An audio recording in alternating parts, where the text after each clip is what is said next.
Shalom, saudara dan saudara yang terkasih dalam Tuhan kita Yesus Kristus. Marilah kita luangkan waktu beberapa menit untuk berkencan dengan Tuhan saat ini, agar dari hari ke hari kita semakin dekat dengan Tuhan, sehingga hidup kita semakin diberkati dan menjadi berkat.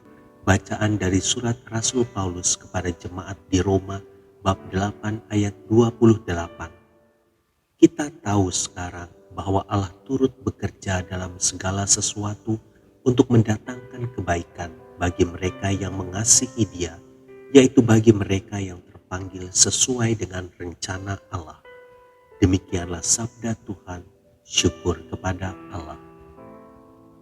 Saudara dan saudari yang terkasih dalam Tuhan kita Yesus Kristus, dua malaikat yang sedang melakukan perjalanan keluar kota singgah di rumah seorang yang kaya raya. Keluarga tersebut kasar dan tidak mengizinkan kedua malaikat tersebut tidur di dalam rumah mereka yang besar. Sebagai gantinya, mereka menyuruh kedua malaikat tersebut tinggal di gudang bawah tanah mereka yang dingin, kotor, tanpa pemanas. Ketika sedang menyiapkan tempat tidur mereka, malaikat yang lebih tua melihat sebuah lubang di dinding, lalu memperbaikinya.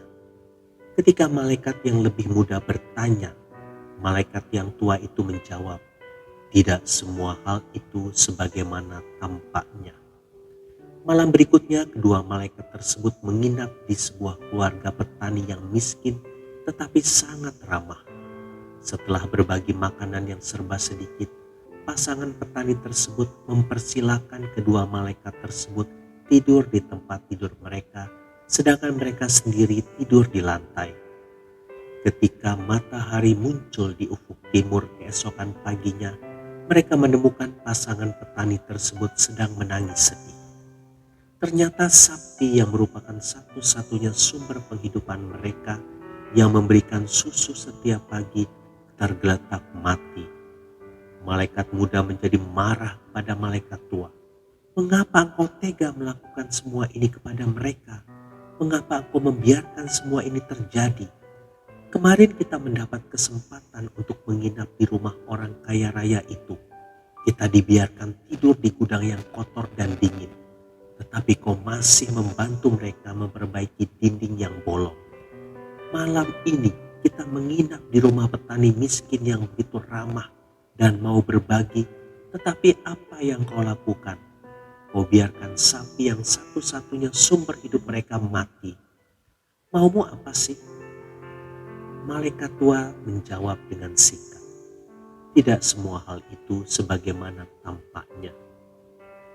Ketika malaikat muda mendesak untuk dijelaskan, malaikat tua berkata, "Waktu kita menginap di tempat orang kaya kemarin, aku melihat sebuah lubang di dinding.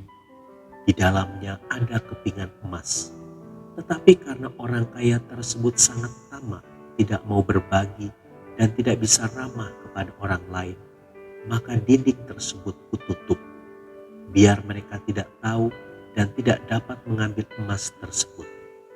Lalu malam ini, ketika kita tidur di ranjang Pak Tani dan mereka mengalah tidur di lantai, malaikat maut datang hendak mengambil istri Pak Tani. Tetapi aku minta agar ia mengambil sapi Pak Tani saja." Saudara dan saudari yang terkasih dalam Tuhan kita Yesus Kristus, tidak semua hal itu seperti bagaimana tampaknya. Terkadang kejadian di sekitar kita juga begitu. Jika kita memiliki iman, kita harus percaya bahwa semua hal merupakan keberuntungan meskipun kita tidak menyadarinya. Mungkin sesuatu hal itu menyakitkan, tetapi jika kita ada di dalam tangannya, itu menjadi keberuntungan. Maka lakukanlah yang baik, bukan untuk mendapatkan keberuntungan. Karena ketika kita melakukan yang baik dan benar, keberuntungan telah ada bersama kita. Tuhan Yesus memberkati. Marilah kita berdoa dalam nama Bapa dan Putra dan Roh Kudus. Amin. Tuhan Yesus, sering aku hanya terpaku pada kejadian yang aku lihat dan mungkin itu mengecewakan. Tetapi aku bersyukur karena segala sesuatu yang tampaknya tidak menguntungkan, ternyata ada hikmahnya bagi hidupku. Amin. Dalam nama Bapa dan Putra dan Roh Kudus. Amin.